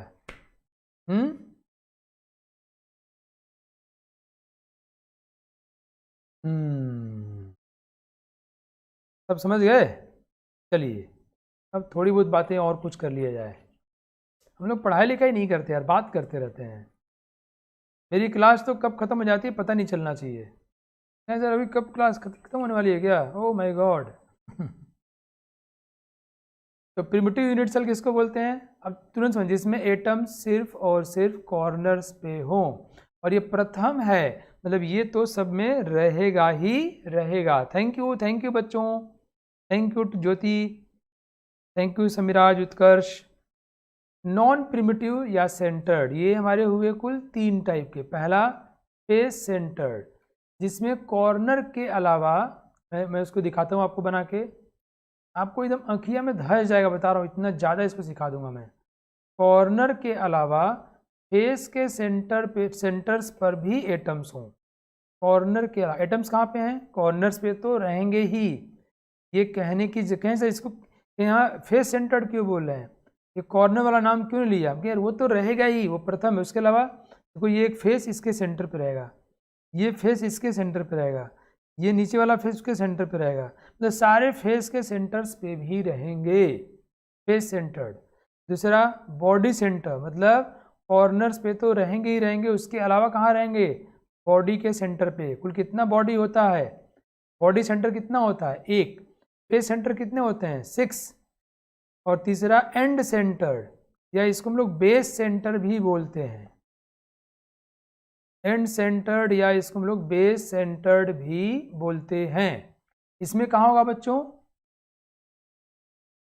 देखो थोड़ा जगह खाली कर लिया जाए। एंड सेंटर्ड या बेस सेंटर्ड में कहाँ होगा? तो बना दिया जाए, देख लेते हैं हम लोग कहाँ होगा। सारे कॉर्नर पर तो होना ही है, तो कर दो ना सारे कॉर्नर पे। 1 2 3 4 5 6। अब ये कहने की जरूरत नहीं है कि कॉर्नर पे तो होगा ही, और किसी भी 2 अपोजिट फेसेस, जैसे कोई भी, उसके सेंटर पे रख लो, इधर इधर या इधर इधर। अपोजिट, ये एक फेस है, ये एक फेस है, और एक फेस नीचे है, किसी भी 2 अपोजिट फेस के सेंटर्स पे रख दो, इसको बोलते हैं and centred. Okay, clear? Primitive तो होगा ही। जो उम्मीद है आप लोगों को बात समझ में आ गई। तो types of primitive unit cell, तो हमारे जो 6 पैरामीटर्स हैं बच्चों, A B C, alpha beta और गामा। कमान बच्चों, ये 6 पैरामीटर्स के आधार पे क्रिस्टल लैटिस को कितने टाइप बांटा हमने? 7 टाइप्स के। पहला है क्यूबिक। मैं बताऊं आपको, आप जो है बड़े बड़े चैप्टर्स में थोड़े खूंखार टाइप के हैं, जो बच्चों को परेशान करते हैं, वैसे कोई ऐसा होता नहीं है, लेकिन जिसका कॉन्सेप्ट आपको ठीक से न समझ में आए तो खूंखार हो गया आपके लिए। आप सोच रहे हो कि कभी 14 बोला जा रहा है, कभी 4 बोला जा रहा है, कभी 7 बोला जा रहा है, तो परेशान हो जाओगे। लेकिन जब टीचर ने समझा दिया कि 7 है ज्योमेट्री, 4 हैं अरेंजमेंट, कुल 28 पॉसिबिलिटीज़ हुई, उनमें 14 ही रियली होते हैं, डिस्टिंक्ट होते हैं, डिफरेंट होते हैं, बाकी 14 कॉमन हो जाते हैं। ये समझने के बाद आसान हो जाता है। तो कठिन कठिन चैप्टर जो मुश्किल होते हैं, लंबे लंबे, उनसे भी उतने नंबर मिल रहे हैं। पता है आपको, सॉलिड स्टेट में पूछ लेगा आपसे कि हेक्सागोनल, ये यार तो किसको दिखा दिया कि हेक्सागोनल किसको बोलते हैं, ऐसे ये दिखाया गलत है। हेक्सागोनल किसको बोलते हैं, तो उसका A B C alpha beta gamma क्या, उसमें उसके फीचर्स क्या होंगे, तो हमको पता होना चाहिए। हमको पता होना चाहिए क्यूबिक किसको बोलते हैं। चलिए याद किया जाए। क्यूबिक किसको बोलोगे?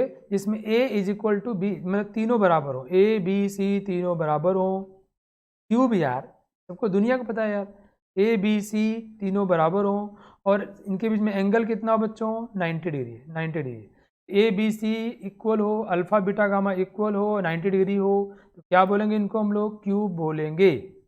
इनको हम लोग क्यूब बोलेंगे। क्लियर? रोम्बोहेड्रल किसको बोलते हैं? जिसमें तीनों लेंथ तो बराबर हो, एंगल भी बराबर हो, क्यूबवा को टेढ़ा कर दो, चौक के डब्बे को टेढ़ा कर दो, तो एंगल अब 90 डिग्री तो रहा नहीं, बट इक्वल रहता है। तो A is equal to B is equal to C, alpha is equal to beta is equal to gamma, but not 90। तो क्या बोलते हैं? रोम्बोहेड्रल। ठीक है बच्चा लोग, समझ में आई बात? दिमाग में बैठा लेना है। ये आपको पता है एग्जाम में क्या पूछता है? A is equal to B is equal to C, ये लिख देगा, बोलेगा किसके लिए है, या मैच दी कॉलम। और बताऊँ मैं आपको, IIT एडवांस में भी ऐसे लड्डू सवाल आ जाते हैं। अब बताओ अगर ये छूट गया आपका तो कितना बुरा लगेगा। हेक्सागोनल किसको बोलते हैं बच्चों? हेक्सागोनल, हेक्सागोनल देखो ऐसा होगा। क्यों भाई? बच्चा लो ऐसा होगा यार, नहीं जी, ये हेक्सागोनल हो गया। हाँ बच्चों, ये हेक्सागोनल हो गया, जिसमें a is equal to B तो होगा लेकिन c के बराबर नहीं है। ठीक है, समझ आया आप लोगों को? ये a और b तो बराबर होते हैं, a is equal to B but not equal to C, लंबाई बराबर नहीं है। और देखो ये एंगल 90 डिग्री है, इससे भी ये एंगल 90 डिग्री है, बट इसके बीच में एंगल 120 डिग्री होता है ना? तो alpha is equal to beta is equal to 90 degree but gamma is 120 degree, ये बनाया इसमें गलत है। समीराज कह रहा है याद करना होगा। समीराज यार आप मेरा नाम याद किए थे क्या? मेरे साथ थोड़ी दोस्ती कर दी आपने। देखो समीराज, मुझे भी आपका नाम याद हो गया, उत्कर्ष जी का नाम याद हो गया, निशा जी का नाम याद हो गया। क्यों? मैं आप लोग पढ़ा रहा हूँ यार, थोड़ा रिलेशनशिप बिल्डअप किया। इनको ड्रॉ करो, और ड्रॉ करते समय सोचो कि आप कोई छोटी मोटी चीज़ नहीं पढ़ रहे हो, आप पढ़ रहे हो दुनिया में जो सॉलिड्स होते हैं उनमें रियली में अंदर में अरेंजमेंट कैसा होता है, वो इन टाइप्स का होता है कि वो टेट्रा, तो आपको दिमाग में जाके बैठ जाएगा। तो आप क्या करो ना, उससे हेक्सागोनल मालूम है यार कि a is equal to B होगा, और ये टेट्रागोनल, टेट्रागोनल में a is equal to B दिख रहा है आपको, ये दोनों a और b बराबर होंगे बच्चों, ये a और ये b बराबर है बट c के बराबर नहीं है, लेकिन एंगल सब क्या होगा 90 डिग्री होगा। ये इट्स लाइक चौक का डब्बा, लेकिन चौक उसकी लंबाई बढ़ा दो, ऊंचाई बढ़ा दो, चौक के डब्बे की ऊंचाई बढ़ा दो, काइंड ऑफ डस्टर, डस्टर जो होता है वो टेट्रागोनल हो गया। तो ये भी एक अच्छा तरीका है। आप जो है इनो कहीं से कंपैरिजन करो, क्यूबिक बोलते ही चौक का डब्बा याद आ जाए, रोम्बोहेड्रल चौक के डब्बे को टेढ़ा कर दो, हेक्सागोनल तो बेंजीन बेंजीन दो ठो मिला दो यार, समझ जाओगे। टेट्रागोनल डस्टर हो गया आपका। ऑर्थोरोम्बिक जिसमें तीनों ही अनइक्वल हो, मतलब A is not equal to B is not equal to C, लेकिन एंगल ऐसा कुछ हो जिसमें तीनों इक्वल ना हो, ये ए है, ये बी है और ये सी है। मोनोक्लिनिक, इसमें भी तीनों इक्वल नहीं है, लेकिन दो के बीच का एंगल बराबर है, 90 है, तीसरा 90 नहीं है। ठीक है, और ट्राई क्लिनिक में कुछ भी इक्वल नहीं है, A is not equal to B, मतलब ट्राई क्लिनिक का सबसे वाहियात है, ये समझ लो आप, ट्राई क्लिनिक वाहियात है, मतलब इसमें ना ए बी बराबर है, ना सी बराबर है, ना ही एंगल्स बराबर हैं, ना ही वो 90 के बराबर हैं। और ये क्वेश्चंस बहुत ज़्यादा एग्जाम पूछे आते हैं, और सोचो ये 4 नंबर दे के जाएगा, जिसकी वजह से पता नहीं आपको हो सकता है एम्स दिल्ली मिल जाए, या हो सकता है मेडिकल कॉलेज नहीं मिलता था मिल जाए, IIT में कोई अच्छा कॉलेज मिल जाए, कोई अच्छी ब्रांच मिल जाए, मज़ा आ जाएगा यार। ये उसमें बड़ा रोल प्ले करते हैं, बच्चे इनको ध्यान नहीं देते। तो मैं उम्मीद करूँ आप लोगों को पता हो जाएगा बच्चों। अभी मैं इस पर सवाल कराने वाला हूँ दोस्तों। देखो शुरू किए हैं तो जल्दी इसको हम लोग बिना बिना समझे छोड़ेंगे नहीं। ये मैंने यहाँ फोटो बनाया है, ये A B C alpha beta gamma in factors के ऊपर डिपेंड करते हैं। क्यूबिक चौक का डब्बा, रोम्बोहेड्रल टेढ़ा चौक का डब्बा, हेक्सागोनल दो बेंजीनिंग ऊपर नीचे रख के ज्वाइन कर दिया, टेट्रागोनल डस्टर यार, जिसमें डस्टर थोड़ा ऐसा मान लो कि A is equal to B हो, वैसे होता नहीं है थोड़ा सा वो मान लो, और नॉट इक्वल टू सी, और एंगल्स 90 डिग्री है ना। ऑर्थोरोम्बिक, ऑर्थोरोम्बिक इसका मतलब ही होता है परपेंडिकुलर, 90, तो तीनों 90 डिग्री हैं बट इक्वल नहीं है। देखो इन तीनों में ऑर्थोरोम्बिक, मोनोक्लिनिक, ट्राइक्लिनिक, इन तीनों में तीनों लंबाई बराबर नहीं है। ट्राइक्लिनिक हुआ तो वही आता है ट्राइक्लिनिक तो वैसे याद हो गया हम लोग को, वही आता है। A is not equal to B is not equal to C, alpha is not equal to beta is not equal to gamma is not equal to 90 degree. Monoclinic में तीनों लंबाई इक्वल नहीं है, बट अल्फा गामा 90 है, beta 90 नहीं है। Orthorhombic, orthorhombic ये 90 तो होगा ही होगा, बट तीनों इक्वल नहीं है। ऋतिका मिश्रा कह रही हैं ऑर्थोरोम्बिक इज मैचस्टिक बॉक्स, बिल्कुल सही। चलो अब बताओ, ले मैं सवाल ही एक लिख के आया हूँ, चलो सभी लोग जवाब दो भाई। What is characteristics of orthorhombic crystal? वही A B C alpha beta gamma is called characteristics. Come on everyone, what is characteristics of orthorhombic crystal? It's a quiz. मुझे सभी लोगों के आंसर चाहिए। Time allotted is 45 seconds. Come on everyone.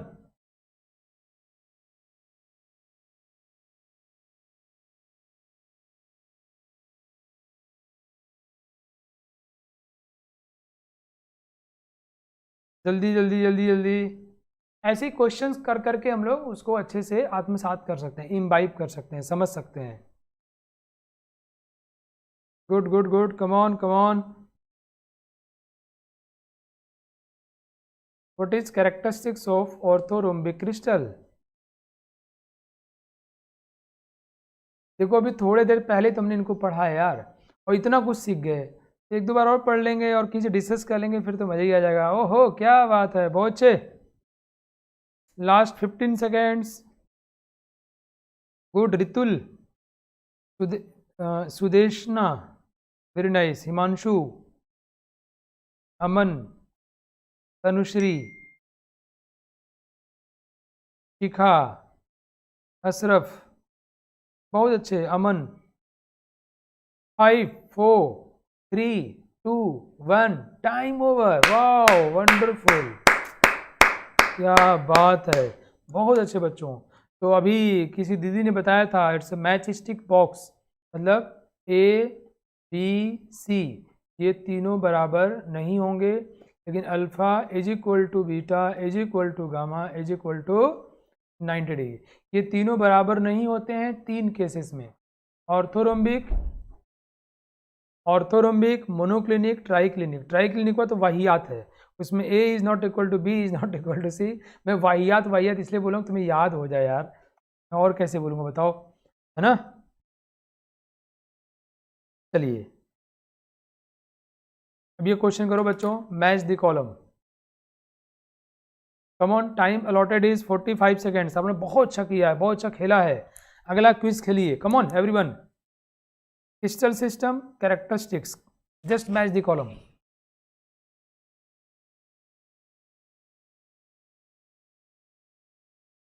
Do fast. Abhishek ji very nice, come on.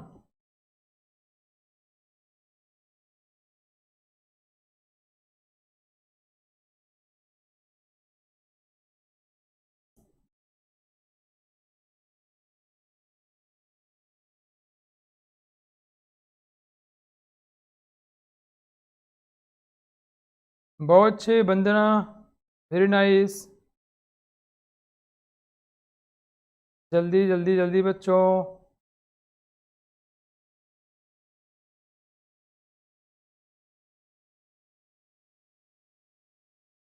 Last 10 seconds, come on.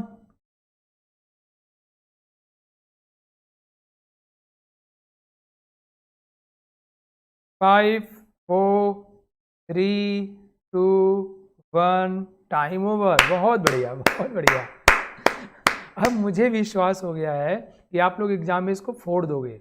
अब पता है, सोचो अभी आज हम इसको देखना शुरू किए हैं और हम लोग कितने प्यार से सीखें कि क्रिस्टल कैसे बनता है, यूनिट सेल कैसे निकल के आते हैं, यूनिट सेल को हम कैसे पढ़ते हैं, एक तो ज्योमेट्री के आधार पे, और दूसरा उस ज्योमेट्री में कहाँ कहाँ पे उससे कॉन्स्टिट्यूएंट्स पार्टिकल्स हैं, और वो 7 टाइप्स के ज्योमेट्री, 4 टाइप्स के अरेंजमेंट, कुल 28, और ये सब पढ़ना शुरू कर दिए। इतनी जल्दी सीख रहे हैं हम लोग यार। मोनोक्लिनिक, ओहो ये तो बदमाश है, समझ गए। इसमें तीनों अनइक्वल होंगे, मोनोक्लिनिक में होते हैं, ऑर्थोरोम्बिक में होते हैं, और ट्राइक्लिनिक में होते हैं। रोम्बोहेड्रल में तीनों इक्वल होते हैं, हम जानते हैं।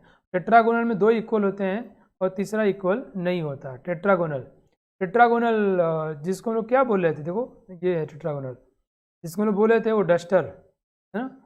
और वैसे डस्टर थोड़ा डिफर कर रहा है। डस्टर में ऊपर वाले भी इक्वल नहीं होते, बट मान लो इक्वल, ठीक है। ऐसा हुआ, तुम क्या बोलेंगे, ए का हमारा हुआ, ए के लिए हमारा हुआ आर, बी का हुआ हमारा P and C के लिए हुआ Q. So we can say RPQ. RPQ. Good. Jyoti Kashyap, Akshat. Wonderful. पता है ये एक याद करने का शानदार तरीका है, इसको बोलते हैं निमोनिक. जब किसी चीज़ से हम किसी कंपैरिजन करके याद कर लें, जैसे हम लोग याद करें क्यूबिक, वो हमारा चौक का डब्बा, रोम्बोहेड्रल टेढ़ा चाक का डब्बा, हेक्सागोनल 2 बेंजीनिंग, टेट्रागोनल डस्टर टाइप का, ऑर्थोरोम्बिक मैचस्टिक बॉक्स को भी दीदी ने बताया, मोनोक्लिनिक. ये इन तीनों में इक्वल तो होगा नहीं, मोनोक्लिनिक में वो ये तीनों इक्वल नहीं है, और ये 2 एंगल 90 एक एंगल 90 नहीं है, और ट्राई क्लिनिक में ये वाहियात है. तैयार हो गया यार. मुझे उम्मीद है आप लोगों ने सही किया होगा, और इससे जल्दी भी क्या सीखेंगे. में 14 ब्रेविस लैटिसेस, ब्रावे लैटिसेस कौन हैं, क्या हैं, ये अगली क्लास में हम लोग पढ़ेंगे. मैं बहुत कुछ और भी लेके आया था आपके लिए. देखो ये बहुत कुछ लेके आया था, ये कंप्लीट नहीं हो पाया. अगली क्लास में हम लोग इसको कंप्लीट करेंगे. मैं एक दो बातें बता रहा हूँ आपको. ये रियली हम सभी टीचर्स के लिए ही बहुत कठिन समय है बच्चों. हमारे कुछ बच्चों की मुझे खुशी भी हुई, उनको हम लोग रिकॉर्डेड लेक्चर शेयर करते रहे. क्यों? हम में से किसी न किसी के मैं इस बार कोरोना इतना बुरी तरह फैला, इतना ज़्यादा ये इसका आउटब्रेक हुआ कि हम सभी लोग पार्टली या कैसे न कैसे प्रभावित हुए, टेंजाइल नॉन टेंजाइल वे में. तो हम लोग कोचिंग नहीं जा पा रहे, अपने घर पे अरेंज कर रहे हैं. घर पे ये अरेंजमेंट भी सबके यहाँ करना आसान नहीं हो पा रहा है, और जो कर भी रहे हैं वो टेक्नोलॉजी उतना अच्छा नहीं हो पा रहा है, या कहीं पर कुछ और प्रॉब्लम हो जा रही है. और हम आपकी पढ़ाई के साथ कोई भी कंप्रोमाइज़ करना नहीं चाहते हैं, नहीं होने देंगे. ये हमारा डेडिकेशन है, ये हमारा कमिटमेंट है. लेकिन उसमें फिर थोड़ा सा आपको भी हमारे लिए वैसे ही हमको सपोर्ट करना होगा. हमको सपोर्ट करना होगा मतलब जो हम लाइव क्लासेस लें उसमें आपको प्रॉम्प्टली रिस्पॉन्स करना है, प्लस जो हम खुद की ही रिकॉर्डेड क्लासेस बेहतरीन क्लास की है, अगर आप उसको शिद्दत से देखते हो आप सीख जाओगे. तो मैं मैक्सिमम स्ट्रेच करूँगा कि लाइव क्लास आपकी लूँ, आपके डाउट्स क्लियर करें, आपके टेस्ट अरेंज करें, प्लस कुछ रिकॉर्डेड क्लास भी आपको हम दे चले जाएंगे जो किसी वजह से हम लाइव नहीं ले पा रहे होंगे या नहीं पॉसिबल हो पा रहा है. तो बट उन क्लास में कुछ वो उतने ही एफिशिएंट हैं, उतने ही शानदार हैं जितने कि ये. तो उन क्लासेस ख़त्म होने पर भी हम टेस्ट लेंगे, उनमें भी आप डाउट पूछिए, उनको भी आप वैसे ही करिए जैसे आपके सामने मैं साक्षात प्रेजेंट हूँ आपके साथ, काइंड ऑफ उसी सेंस के साथ में. प्लस हमारे जो टारगेट बैच के बच्चे हैं IIT और नीट बैच के, उनके कुछ लेक्चर्स हैं बायोमोलिकुल पॉलीमर वगैरह पढ़ाने हैं या कार्बोनिल कंपाउंड्स है. मैं उनको प्लान करता हूँ लाइव लेक्चर्स, और कुछ क्लासेस में आपको रिकॉर्डेड भेजूंगा, और सभी में ऐसे ही करेंगे लोग इन ऑल सब्जेक्ट्स. तो हम पूरी कैपेसिटी के साथ में आपके साथ हैं in all sense, class lecture में, स्टडी मटेरियल में, टेस्ट में, डाउट क्लियरेंस में.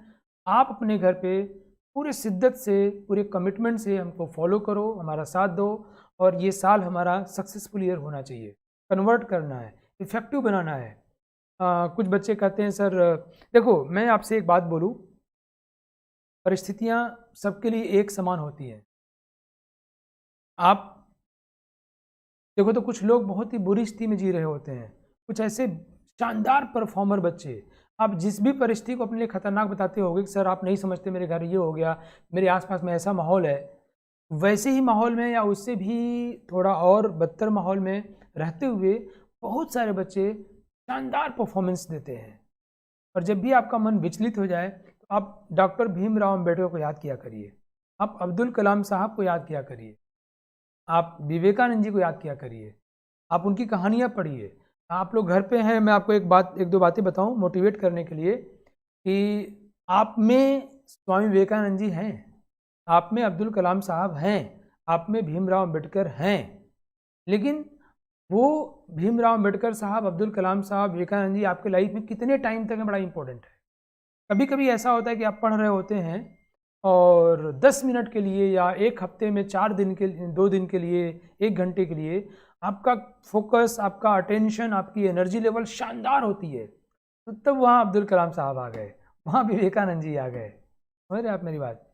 तो मैं ये कहूँगा कि जब आप ऐसा एनर्जेटिक एक्सिलरेटेड फील करते हैं, मोटिवेटेड फील करते हैं, अपनी कॉपी पे लिख लीजिए, अपनी कॉपी पे लिख लीजिए कि मुझे ऐसे ऐसे ऐसे से बिहेव करना है।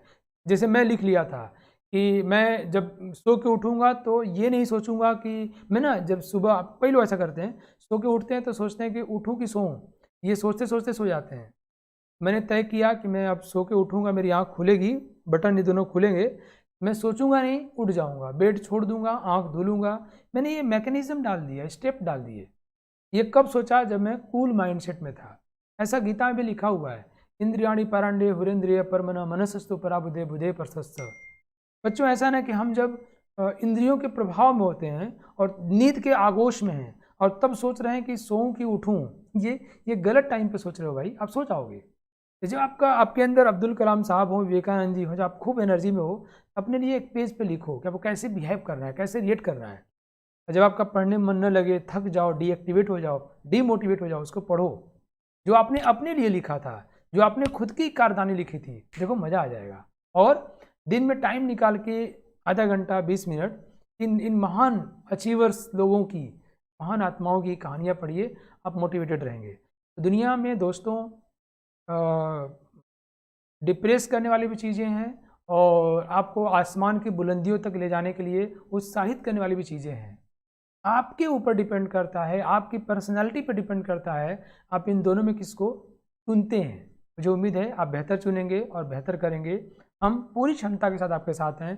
Thank you, take care of you. अगली क्लास में हम लोग पढ़ेंगे 14 types of Bravais lattices and उनके फीचर्स और यूनिट सेल और उनके डिफरेंट और कैरेक्टरिस्टिक को पढ़ेंगे हम लोग। ठीक है, थैंक यू। जय हिंद, जय भारत।